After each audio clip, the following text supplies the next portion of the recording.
พบกับการกลับมาอีกครั้งของพระเอกหนังสุดเท่ขวัญใจแฟนๆทั่วโลกเคียนูรีฟ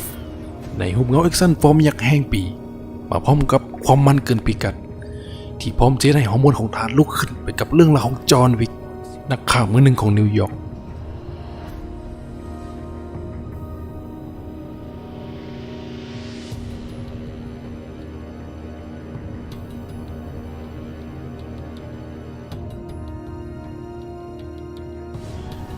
เมื่อย้อนกลับไปปี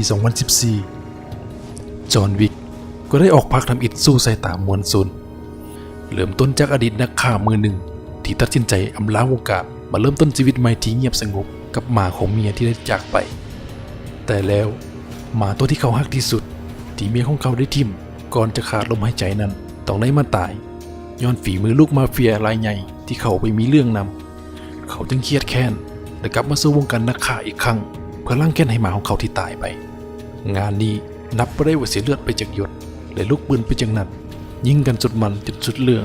หนังกวาดรายได้ไปทั้งหมด86 ล้านเหรียญ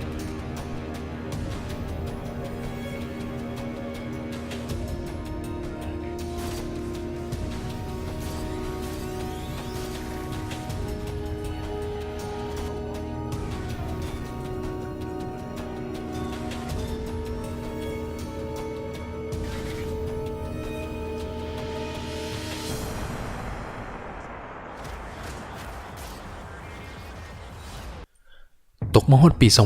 2017 จอห์นวิก 2 ก็ได้ออกมาเป็นหนังภาคต่อจากภาคทำอิฐเถื่อนี้จอห์นวิกและหมาคู่ใจตัวใหม่พันธุ์พิทบูลได้ออกไปยังเมืองหลวงโลกเพื่อภารกิจสังหารเจ้าแม่แห่งสภาสุขของวงการนักฆ่าและแล้วเมื่อไปฮอดที่นั่นกับที่ฮู้ว่าเขาถูกหักหลังและตกเป็นเป้าหมายถูกฆ่าจอห์นวิกจึงต้องฝ่าวิกฤตเอาตัวรอดและต่อสู้แบบนอนสต็อปตลอดทั้งเรื่องตามสถานที่ต่างๆเช่นตามรถไฟและโรงแรมคอนติเนนทัลโรงแรมที่มีกฎเหล็กห้ามฆ่ากันตายที่นี่ภาคนี้กวาดรายได้ไปทั้งหมด171 ล้านเหรียญ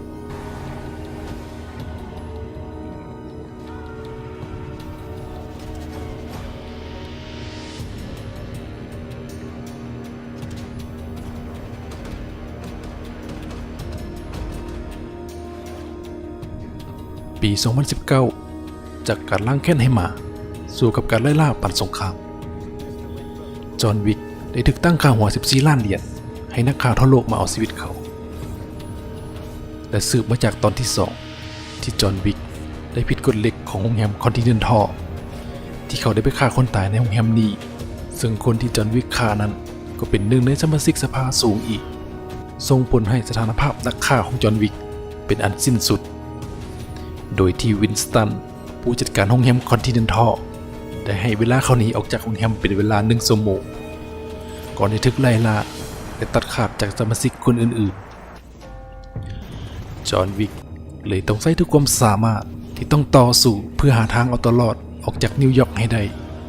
เทื่อนี้จอห์นวิกได้พบกับพันธมิตรนักฆ่าสาวชื่อโซเฟียที่มาพร้อมกับหมาคู่ใจสุดโหดมาเป็นคู่หู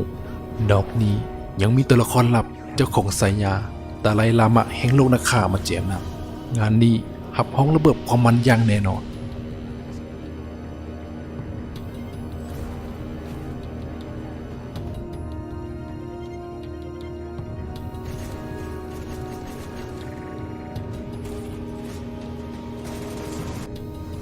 เกียมพบกับ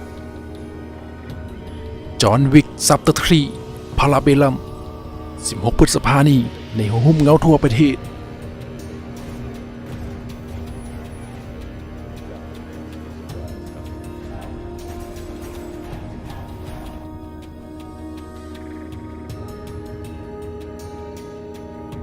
อย่าลืมกดไลค์กดแชร์กด Subscribe เพื่อเป็นกำลังใจและติดตามคลิปใหม่ๆจากพวกเราด้วย